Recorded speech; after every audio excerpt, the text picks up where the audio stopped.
Yeah, g'day everybody. The little group of photos which I'm about to show you now is of my early race career. Starts off with motocross, and we all had Rossi boots and leather pants and big egos, not much more. Then it moves into my road race career. It's my early road race career before I took up historic racing, and it gives you a little bit of insight of some of the people that helped me. Some of the people I raced against, all pretty famous people in my opinion, and they influenced me quite a bit in my race career and also my personal career. I hope you enjoy it. Thank you very much. McCulloch Suzuki's ex-Morgan Smith's RM125B model. Thought I was pretty good on that. Photo number 2 is myself with my best mate Rick Harris. A bit of a handshake. Note the old HR in front there, that was the major form of transport back in those days. Leather pants of course and Rossi boots and whatever shirt you could get on. Yeah, it's a whoopsie day, and wasn't very proud of it, but yeah, you learn how to go fast. Probably the fastest bike I've ever ridden, and never ever mastered it. It used to teach me lots of things regularly. RD350 LC. As you can see, it's got a little bit of air. Lovely little motorcycle, very easy to ride, very fast. Got in a lot of trouble on that one. There it is again in a 1 hour race where we had to get fuel halfway through it. My brother on the outside in the blue shirt, a young guy called Rod I think, who did the refueling for us. Myself, number 2, Steve Ford right behind me. Great rider, very strong competitor, and yeah, nice guy as well. John Dunkley from Yelbini, me trying to go around the outside, staunch competitor in our C-grade days, a lot of time for him, great rider. Rick Gill from Rick Gill Motorcycles, I would like to say that I'm going up the inside of him, but I'm sure he's going around the outside of me. Learned lots off of Gilly. This is a typical photo of Mark Watt, number 8 in front of me. Yeah, he was a very hard man to beat. He was a great rider and really respected him. Both riding Suzukis, and it was a great help to me, fed me a lot of information on the table, really appreciated it.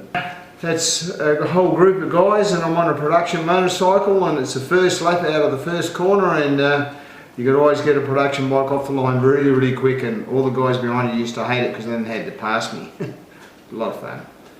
Gordon Smith Freedom Wheels Motorcycles, riding God's bike, as we used to call it, the old GS1000S, went very, very well. Great guy, lent me a big hand in my career. RZ 500 Yamaha, still racing on the number of 91. Paul Buswell bought me that, and we went about wrecking it over a 12-month period. Great times, thanks Paul.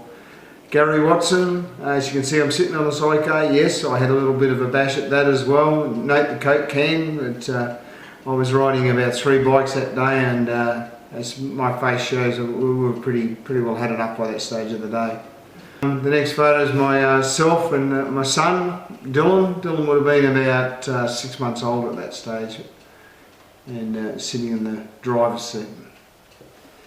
Kings of Wanneroo, 1985 on Frank Kittler's bike, James. Very exciting motorcycle. I wish we had the money to pour into it at the time. It would have gone really, really fast, but Frank didn't have it, and neither did I, so we ran it on a shoestring. A gallon of petrol in those days was about the best thing we could afford. There's another photo of it, and as you can see, it wasn't painted very well, and the paint was the last thing that was our thoughts. We were more concerned about making sure it had good pistons and so forth, so to go faster. The old GPZ 900, sponsored by Mach 1 Kawasaki, Peter Wallace. Very memorable year, didn't quite get the results we wanted, but yeah, it was a great year, great bike, thanks very much Pete. Donnybrook 3000, 1986, GSXR 750 Suzuki. Finished 3rd, Owen Coles won it, Trevor Adams 2nd, yours truly 3rd, great day. There it is, dressed up a little bit better with, once again, Freedom Wheels jumping on board to lend us a hand. Don't know what I would have done without Smithy in the good old days. The next photo's down at Collie, around the houses again, something we don't do anymore. The bike is Anthony McFadden's GSX-R 750, drilled out at about 5.5 or 6 litres. Very fast, of course, like everything McFadden had in those days. Yeah, thanks Anthony, great day. The last photo on the pile is Cliff Nichols, really personal, close friend of mine nowadays.